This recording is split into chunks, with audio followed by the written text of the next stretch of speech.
एक प्रसंग होता. डॉक्टर श्रीराम लागू हं. बुद्धिबळाचा सेट आणि ते बुद्धिबळ खेळतानाचा सीन होता.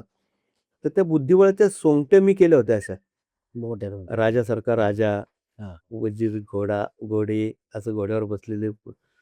ते बघितल्यानंतर त्यांनी त्या सोंगट्या घेऊन बघितल्या अशा. देवळ्यांना विचारलं, "ओ देवळे साहेब, हे कुठनं तुम्ही सेट आणला हो बुद्धिबळ?" ते म्हणलं, "अहो आणला नाही, ते आमच्या कला तयारी केलं. दिग्दर्शकांनी केलं." मग मला बोललो.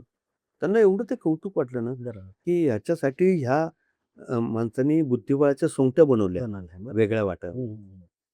तो सीनचा इम्पॅक्ट नंतर लगेच असं. हं. त्याच्यानंतर आम्ही चांगावटेश्वर. चांगवटेश्वर, सासवड. त्या चांगावटेश्वराच्या मंदिराच्या बाहेरच्या त्या भिंतीवर अशा पायऱ्या आहेत जायला हं. आणि दोन्ही बाजूला 2 त्या मोठ्या फिगर लावल्या होत्या आम्ही हां. प्लास्टरच्या आणि त्याला कडेने किल्ल्यांमध्ये असं तो खडकाचा इफेक्ट देऊन खूप सुंदर झालं होतं. आणि त्या मंदिरातच तिथं एका बाजूला त्या अश्विनी भावेंचा एक डान्स होता, हं, हं. सनईवरचा. हो. आणि रात्रीचं शूटिंग होतं. तर तिथे मी एक डान्सिंग फिगर केली होती बरं. दगडामध्ये. हं. आणि ती फिगर म्हणजे त्याचा तो चेहरा होता लाइकनेस, तो अश्विनी भावेंचा घेतला होता. क्या बात है!